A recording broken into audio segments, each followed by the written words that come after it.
আপনি কি কখনো এমন কাউকে দেখেছেন যার স্কিলস আপনার থেকে কম কিন্তু অপরচুনিটি আপনার থেকে অনেক বেশি? কখনো কি ভেবেছেন কেন? কারণ আজকের পৃথিবীতে শুধু স্কিলস থাকলেই হয় না, মানুষকে জানতে হবে আপনি কে, আপনি কি পারেন এবং কেন আপনাকে বিশ্বাস করা উচিত। হাই, আমি ফাহিম জামান এবং আজকে আমরা কথা বলবো কিভাবে কম্পিটিশনের ভিড়ে নিজেকে আপনি আলাদা করতে পারেন এবং নিজের ক্যারিয়ারকে স্ট্র্যাটেজিক ভাবে বিল্ড করতে পারেন।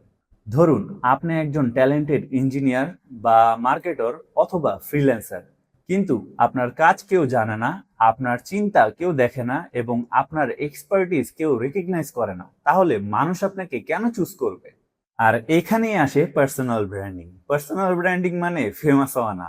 পার্সোনাল ব্র্যান্ডিং মানে আপনার নাম শুনলেই মানুষের মনে একটা ক্লিয়ার পারসেপশন তৈরি হওয়া, যেন তারা বলতে পারে যে এই মানুষটা এই কাজটি সত্যিই ভালো পারে। আরেকটা কথা মনে রাখুন, মানুষ বিজনেসের আগে মানুষকে বেশি ট্রাস্ট করে। মানুষ লোগোর সাথে কানেক্ট করে না, মানুষ কানেক্ট করে স্টোরি, এক্সপিরিয়েন্স আর পার্সোনালিটির সাথে। তাই পার্সোনাল ব্র্যান্ডিং শুধু ফলোয়ার্স বাড়ায় না, এটা ট্রাস্ট বিল্ড করে, অথরিটি বিল্ড করে, স্ট্রং নেটওয়ার্ক এনে দেয় এবং নতুন অপরচুনিটি এনে দেয়। কারণ একই স্কিলস হাজারো মানুষের থাকতে পারে, কিন্তু আপনার জার্নি, আপনার লেসন্স, আপনার ওয়ে অফ থিঙ্কিং একদমই ইউনিক। আর এটাই আপনার সবচেয়ে বড় অ্যাডভান্টেজ। যখন মানুষ আপনার নাম ট্রাস্ট করতে শুরু করবে, তখন আর সব অপরচুনিটির পিছনে দৌড়াতে হবে না। অনেক সময় অপরচুনিটি আপনার কাছে চলে আসবে। তাই শুধু স্কিল ডেভেলপমেন্ট করলেই হবে না, নিজেকেও ভিজিবল করতে হবে।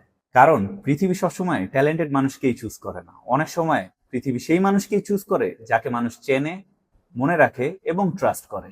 পার্সোনাল ব্র্যান্ডিং শুরু করার স্টেপ বাই স্টেপ গাইডলাইন চাইলে কমেন্টে ইয়েস লিখুন। And if you found this video helpful, then please follow or subscribe.